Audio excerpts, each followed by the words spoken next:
बिहार के मुख्यमंत्री की सूची में 9वें स्थान पर सरदार हरिहर सिंह का नाम आता है।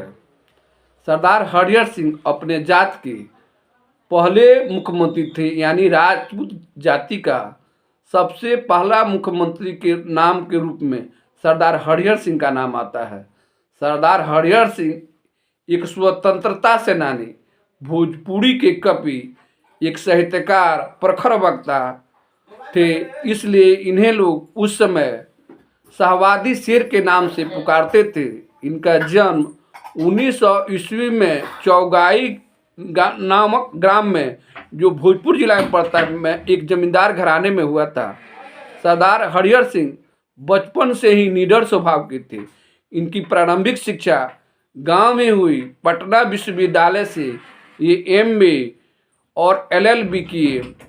उस समय चारों तरफ अराजकता की स्थिति थी, स्वतंत्रता आंदोलन चल रहा था।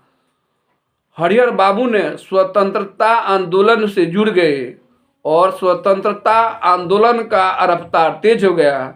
चारों तरफ स्वतंत्रता के लिए लड़ाई होने लगी। उसी समय आरा में महात्मा गांधी आए हुए थे, आंदोलन के क्रम में आए हुए थे और इनकी मुलाकात हरिहर सिंह से हो गई।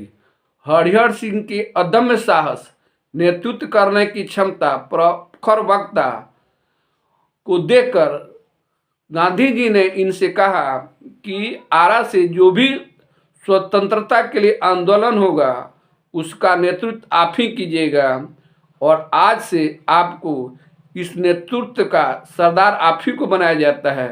तभी से इनके नाम के आगे सरदार जुट गया और इन्हें लोग सरदार हरिहर सिंह कहने लगे। सरदार हरिहर सिंह अंग्रेजों पर टूट पड़े और अंग्रेजों का जमकर खिलाफत करने लगे और इनके पीछे लाखों लाख लोग चलने लगे। अंग्रेज तबाह हो गए। इनको अंग्रेजों की लाठियां पड़ी। अंग्रेजों ने इन्हें जेल भेजा, अनेकों बार जेल गए, फिर भी इनका साहस नहीं टूटा और ये डटकर अंग्रेजों का खिलाफत करते रहे। देश आज़ाद हुआ।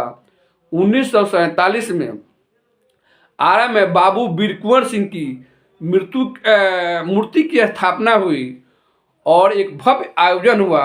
उस आयोजन का नेतृत्व बाबू हरिहर सिंह ने किया और उस समय से लोग इन्हें पूरे बिहार में एक राजपूत नेता के रूप में जान गए। 1952 में ये विधायक बने। 1957 का चुनाव हार गए। 1962 में चुनाव हार गए।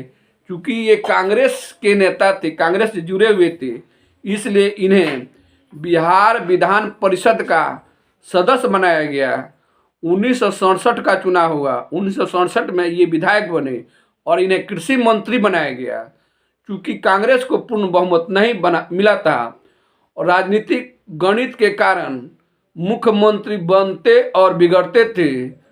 उस समय सरकार गिर गई। फिर 1968 में चुनाव हुआ और उस चुनाव में ये जीत गए और फिर राजनीतिक उठापटक के कारण सरकार गिर गई। राष्ट्रपति शासन लागू हुआ। 1969 में फिर चुनाव हुआ और कांग्रेस को पूर्ण बहुमत नहीं मिला, लेकिन कांग्रेस ने जोड़ घटाव करके इनको 26 फरवरी 1969 को मुख्यमंत्री बनाया। ये 22 जून 1969 तक मुख्यमंत्री रहे, यानी ये मात्र 4 माह तक मुख्यमंत्री रहे। फिर सरकार गिर गई, राष्ट्रपति शासन लागू हो गया। 1972 में विधायक बने और अनेकों बार विधायक बने। इनकी मृत्यु 1994 में को पटना में हो गई। इनके में जब ये राजनीति में थे तब इनके लड़के राजनीति में नहीं आए। आज इनके लड़के पोते राजनीति में हैं और इनके 2-2, 3-3 पोते राजनीति में सक्रिय रूप से अहम भूमिका निभा रहे हैं, विधायक हैं। और इनकी मधुर वाणी, अदम्य साहस, भोजपुरी कवि और मुख्यमंत्री के रूप में अच्छा कार्य करने के लिए जाना जाएगा। ये अपने मुख्यमंत्री काल में कृषि ऋण माफ किए थे, इसलिए किसान लोग इन्हें हमेशा याद करते हैं इसलिए इनका नाम भारत के इतिहास में स्वर्ण अक्षरों से लिखा गया है।